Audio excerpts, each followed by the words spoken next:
বিয়ের আসর ছেড়ে চলে যাওয়ার সময় শ্রীতমা আয়ুষকে কুসুমকে বাঁচানোর জন্য বাধা দেওয়াতে এবার গোটা বাড়ি ভর্তি বিয়ে বাড়ির লোকেদের সামনে এবার সমস্ত সত্যটা উগলে দিল আয়ুষ। এবং তারা ভিডিওতে লাইক দিয়ে দেখতে থাকুন যে মুহূর্তে কিনা আয়ুষ বিয়ের আসর ছেড়ে কুসুমকে বাঁচানোর জন্য তোড়জোড় করে যখন কিনা দৌড়ে সেখান থেকে চলে যেতে লাগে, ঠিক সেই সময় শ্রীতমা যখন বলতে থাকে যে দাঁড়াও আয়ুষ, এত দিন ধরে তুমি কুসুমের জন্য অনেক বাড়াবাড়ি করে ফেলেছো, কিন্তু আমি সমস্তটা মুখ বুঝে চুপ করে সহ্য করেছি, এটা ভেবে যে হয়তোবা তুমি একদিন বুঝতে পারবে যে এই সমস্ত কিছু দেখে তোমার হবু স্ত্রীর মনের উপর দিয়ে কতটা ঝড় বয়ে যায়, আমি কতটা সহ্য করবো তুমি আমাকে বলে দিতে পারো?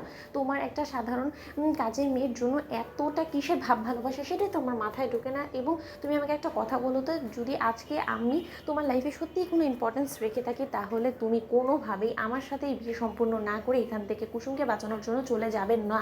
তার কারণ আয়ুষ, তুমি ভুলে যাও না যে কুসুমকে বাঁচানোর জন্য ইতিমধ্যে কিন্তু পুলিশকে কল করা হয়েছে এবং বাড়ির শুদ্ধ অন্যান্য লোকেরাও আছে কুসুমকে, ওরা গিয়েও বাঁচাতে পারবে, কিন্তু তাই বলে শুধুমাত্র কুসুমকে বাঁচানোর জন্য তোমাকেই ছুটে যেতে হবে, তাও আবার এই বাড়ি ভর্তি লোকেদের সামনে আমাকে লগ্নভ্রষ্টা করে রেখে, আমাকে অপেক্ষাকৃত করে রেখে, সেটা অন্তত আমি আর যাই হোক না কেন মেনে নেব না। কারণ আমি কিন্তু অনেক কিছু সহ্য করেছি, অনেক কিছু দেখেও না দেখার ভান করেছি। তাই আমি তোমাকে বলছি তোমার হবু স্ত্রী হয়ে যে আমি আজকে তোমাকে কোথাও যেতে দেবো না যতক্ষণ পর্যন্ত না তুমি বিয়েটা সম্পন্ন করছো, আমার স্মৃতিতেই সিঁদুর পরাচ্ছ। কারণ আমি আর লোক সমাজে রীতিমতো হাসির খোরাক হয়ে উঠতে পারবো না। ঠিক সেই সময় এই কথা বলা মাত্র তোমার বাবা মা যখন কিনা বলতে থাকে যে দেখো আয়ুষ এবং ইন্দ্রাণী, আমরা তোমাদের দুজনকে বলে দিচ্ছি যে যদি ভালো চাও তাহলে তোমরা এক্ষুনি বিয়েটা সম্পূর্ণ করার ব্যবস্থা করো, আর যদি না চাও তাহলে কিন্তু আয়ুষ তোমার খবর আছে।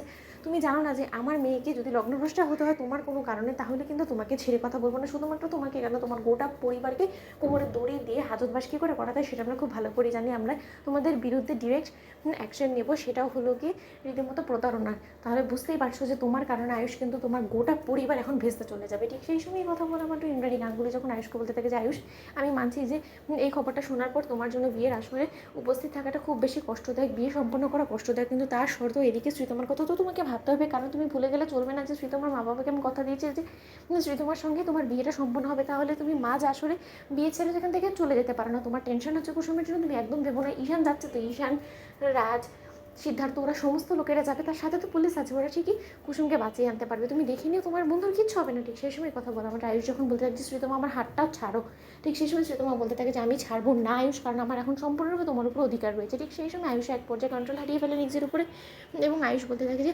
তোমার আমার উপরে অধিকার আছে, কোন অধিকার ফলানোর চেষ্টা করছো আর কী অধিকারের ভিত্তিতে তুমি রীতিমতো এই সমস্ত কথা বলছো? তোমার লজ্জা করে না শ্রীতমা? দেখো শ্রীতমা, আমি তোমাকে বিয়ে করার জন্য রাজি হয়েছি শুধুমাত্র আমার মায়ের কথা রাখতে, আমার মায়ের মান সম্মান বাঁচাতে নয়। তবে তোমার প্রতি আমার বিন্দুমাত্র কোনো রকম কোনো দুর্বলতা বা ভালোবাসা নেই, কথাটা তুমি মাথায় রেখো। তো বন্ধুরা, লাইক শেয়ার করো, সাবস্ক্রাইব করতে ভুলো না।